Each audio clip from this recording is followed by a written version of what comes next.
Welcome to Rick's Corner.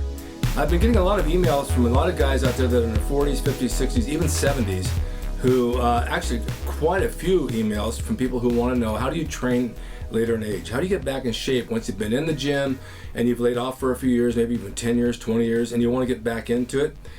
They ask me what I do and how you work through certain parts of your body that are injured. How do you get back in shape? How do you lose the body fat? How do you gain muscle?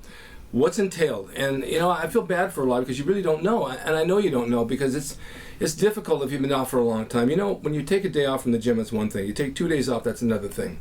You take a week off and your body recovers and you come back better. We all know that. But when you start getting into 2 weeks, 3 weeks, 4 weeks, and a month, it's really hard to come back. It's so easy to say, well, I'll start back tomorrow, I'll start back tomorrow, I'll start back tomorrow, and then tomorrow becomes 6 months later. And then you look in the mirror and you think, oh my God, what happened to me? Everything's falling apart. It's too bad that muscle doesn't stay, but it just doesn't stay.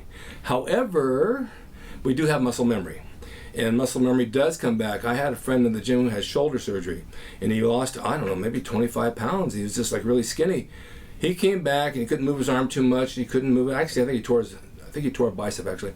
And it's been like 3 months now. He's bigger and more muscular than he ever was because he had muscle memory and it worked for him.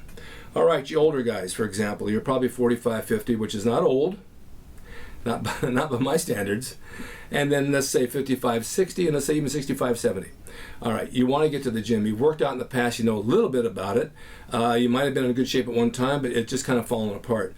The older you get, the more it falls apart. It's just how life goes. Unfortunately, we age and things change. Your skin stretches, your muscles don't stay as firm, and it's really hard to maintain muscle mass as you get older. It just doesn't stay. I've seen guys down in Venice that I've been friends with for years, older than me, that used to be really big, and their skin's all wrinkled, the biceps are shriveled up, even though they're still working out. I don't know what to say about that because they work out, but it just doesn't, I don't know if their diet's wrong or something's wrong there, but it's just not the same. My feeling is you get back into the gym and you start moderate. You go to some machines. Don't worry about doing heavy dumbbells. Don't worry about doing heavy bench presses or heavy squats. Those days are gone. You don't need them anymore. I haven't done them in 10 years, and I was good at it. I use machines for everything. Sometimes I think, okay, tomorrow I'll go in the gym and I'll do chest and I'll do dumbbell presses. I'll go up to the 80s and do all that shit, which I can't do. I mean, in 2 weeks I can do it. I can get back to it. But I don't even want to start. Shoulders start to hurt and wrists start to hurt. And I think, why put yourself through that when you're older? You don't need to.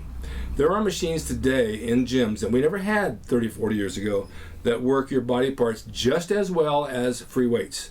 They're geared to do that. The hammer machines are good. There's Cybex machines that are good. There's all types of things that you can do instead of the free weights, and I suggest doing them. You're not going to pull any muscles. You're not going to have any injuries because you're not balancing the weight. It's not going to fall out of your hands and tweak your arm backwards and hurt your shoulder. So for you older guys that want to do this, write down your days that you can go to the gym. Write down, say, okay, I can go Monday, Tuesday, I can go Thursday, Friday. Split Monday and Thursday up into the same workout. For example, hit chest, hit back, and hit shoulders. You don't have to do it in this order, but I'm just giving you an idea. So you pick 3 exercises for chest, 3 exercises for back, and 3 exercises for shoulders. I would do 3 sets of each exercise. All right, so you've got chest, maybe a machine press, maybe an incline press machine, and then a pec deck. All right, there's 9 sets. You don't need more than 9 sets that day on chest. On back, you pick 3 more exercises. Pull downs, seated lat pulls, and maybe straight arm pulls. That's another 9 sets. That's 18 sets for your body in that one workout. Then if you want to hit abs, you do leg raises. Not sit-ups, but leg raises. I think for firming, they're good. They're not going to make your waist smaller, as I said before, but they'll keep them firm. And then go on the treadmill for like 15 minutes. That's a decent workout. Make sure that you hit your sets at a good rate. You know, maybe 30, 45 seconds in between sets. Don't mess around talking to people, even though it's fun. You want to try to get back in shape. So you're burning calories and you're burning fat at the same time you're burning muscle. Okay, so you're going to repeat that workout on Thursday. Monday and Thursday are pretty much the same. Now you've got Tuesday and you've got Friday. I would start with legs and just do maybe 3 exercises, 3 sets. I always like to do calves first, whether it's 3 or 4 sets, 15 reps, just to warm my legs up. And then go to hamstrings, 3 sets, maybe 15 reps. Leg extensions, 3 sets, 12 reps, and maybe a leg press or a squat or a hack machine, 3 sets of 12, 14, 15 reps. This is plenty for legs. You're just coming back. Remember, you're not going full speed. After you do legs, go into the bicep tricep.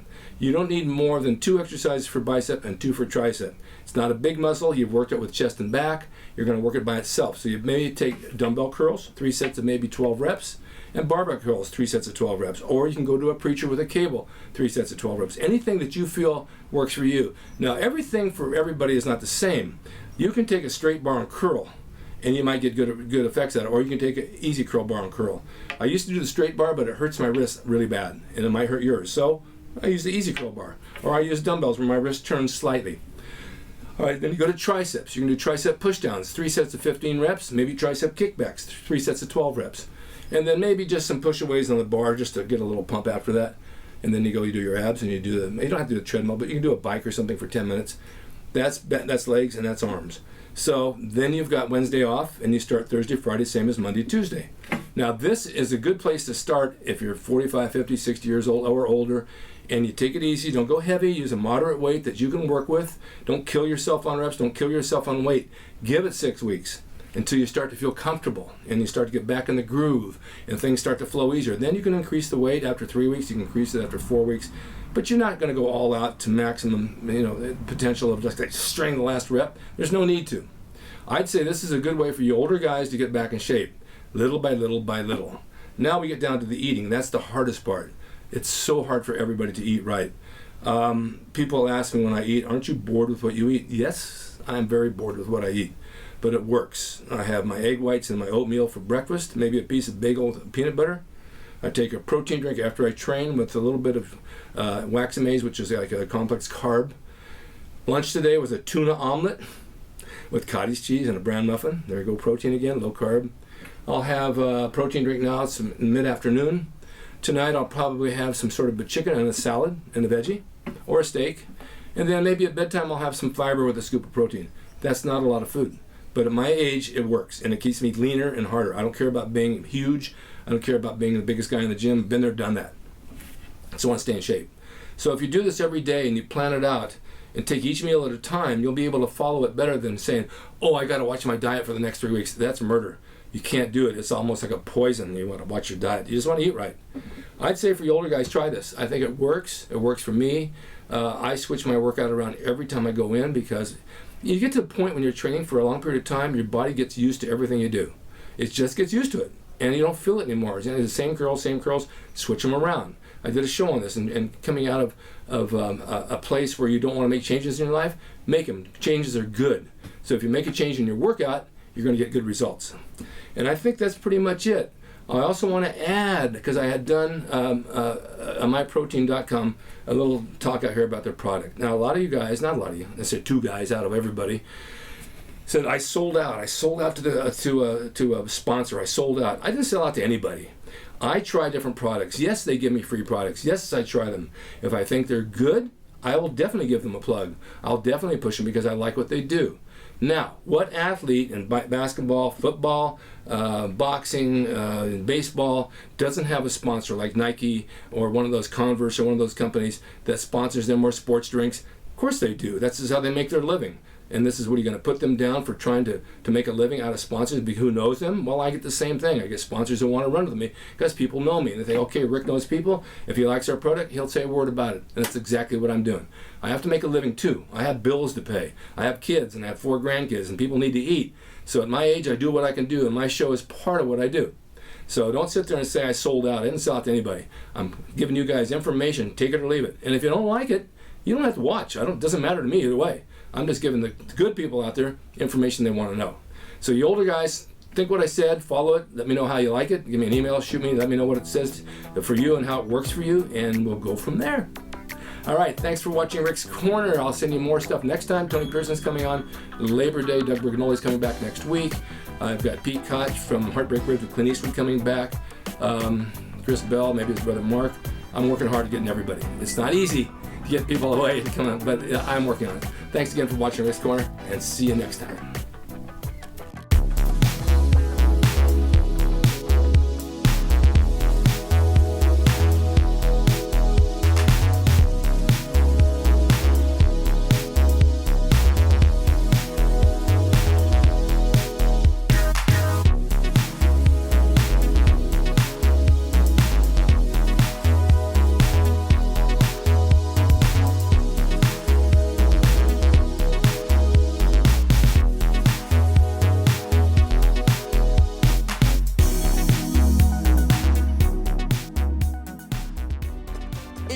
GeorgeRacing.com. He is the equalizer, baby. See you next time.